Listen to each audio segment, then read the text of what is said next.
오늘의 사연 시작합니다. 안녕하세요. 고등학생 두 딸아이의 아빠이고 최근에는 딸아이의 친구를 향한 사랑에 빠진 50대 초반의 남성입니다. 딸의 친구를 사랑한다고요? 너무 어이없어 하실지도 모르지만 제게는 너무 심각하고 순수한 사랑의 열병이니 비웃지 말고 들어주시면 좋겠네요. 모든 사건의 발단은 제 딸의 절친인 그 아이가 우리 집에 놀러 오면서 시작되었습니다. 그날은 비가 많이 왔지요.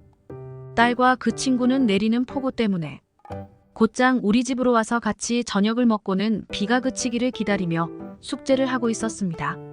학원 셔틀버스가 우리 아파트 정문에 내리기는 하지만 딸의 친구는 거기서 조금 더 걸어가야 했기에 둘은 비를 피할 겸 곧장 우리 집으로 왔던 것입니다.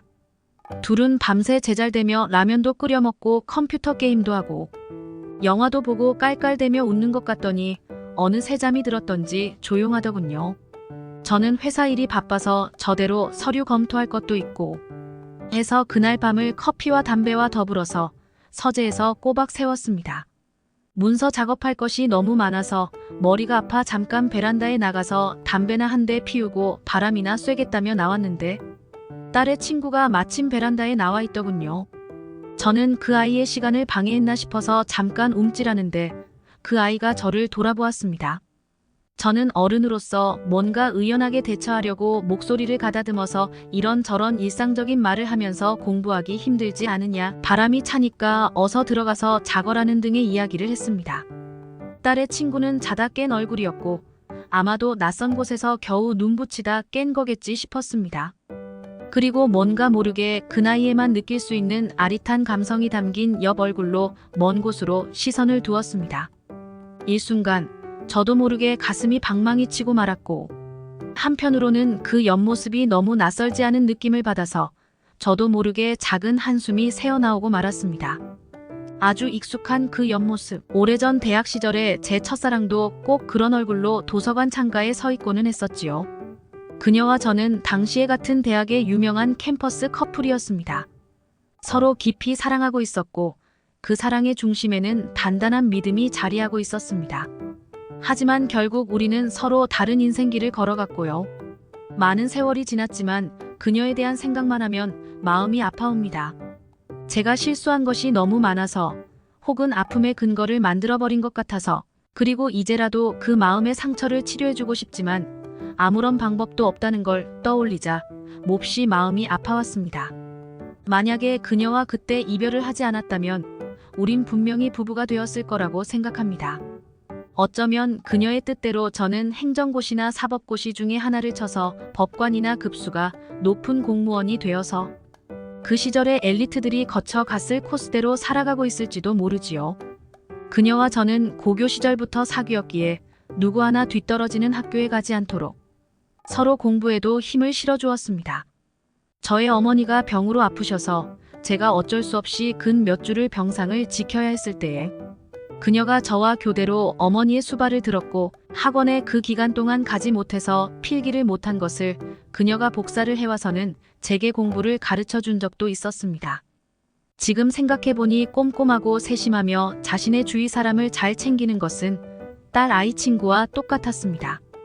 당시에 여자친구의 집안이 워낙에 엄격해서 제가 시장에서 생선 장사하시는 홀어머니의 유복자라는 것을 안 그 집은 어른들의 반대로 저는 대학 시절에 그 집에서 박대를 받았습니다. 그때 그녀는 몹시 울면서 자신의 가족들을 대신해서 제게 사과를 했습니다. 아무런 가식 없이 우리는 사랑했고 미래를 막연히 약속했고 서로에게 처음으로 남자와 여자라는 존재로 몸과 마음에 각인이 되었지만 결국은 현실의 틀 안에서 자유롭지 못했습니다. 그녀는 대학을 졸업한 후에 아주 이름이 있는 어느 드레스 부티크의 디자이너로 취업해서 잠깐 다니다가 얼마 후에 결혼을 했습니다. 남편은 부유한 의류 사업가였고 하고 있는 일을 문어발식으로 계속 확장하며 사업과 집안이 날로 번성해갔습니다. 친구들 말로는 그녀 역시도 그저 가정주부로만 지내고 있지는 않은 것 같다며 남편 사업의 일정 부분 합류하면서 일을 하고 있는 것 같다고도 했습니다.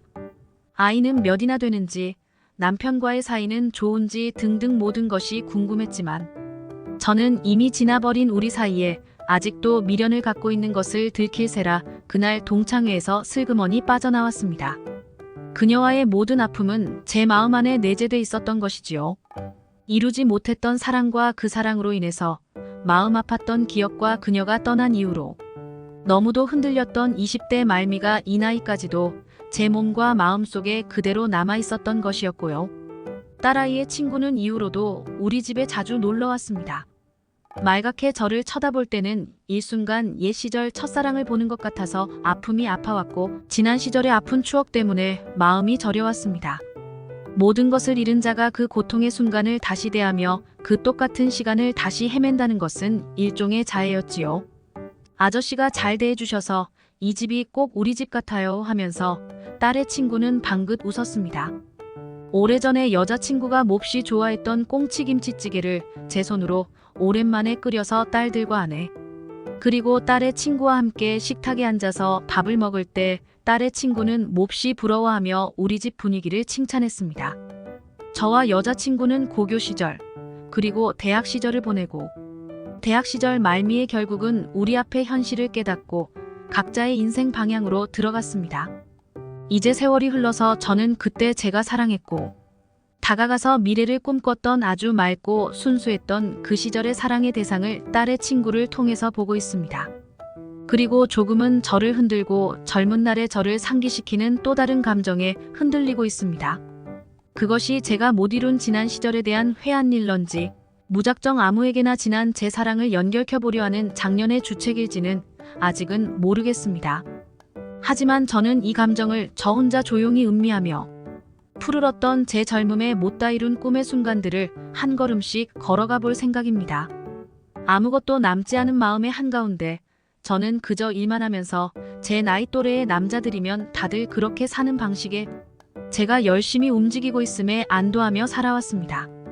그 이전의 나날들은 돌아보지 않고 외롭게 걸어오면서요. 그리고 무언가 번개가 한 대 치고 지나간 듯이 이상한 열병에 휩싸여서 최근을 보내고 있습니다. 여기서 마음을 자칫 흔들린다면 생각지도 못한 방향으로 제가 마구 흘러갈 수도 있다는 생각에 새롭게 마음을 다잡아 보기도 합니다. 물론 저는 오래전 여자친구의 환영을 아직도 가지고 있습니다. 하지만 그녀 역시 저와 다름없이 세상을 살아가고 있다는 것에서 위안을 얻으며 나아갈 것입니다. 제가 상처 준 것은 그대로 아프게 간직하는 것만이 최선일 것입니다. 지난 시절의 고통을 이제 와서 어떻게 변화시켜 보겠다는 생각은 얼마쯤은 미련하다는 느낌도 듭니다.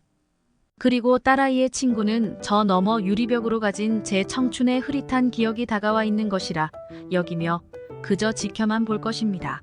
오늘의 사연 여기까지입니다. 구독, 좋아요로 응원해주세요.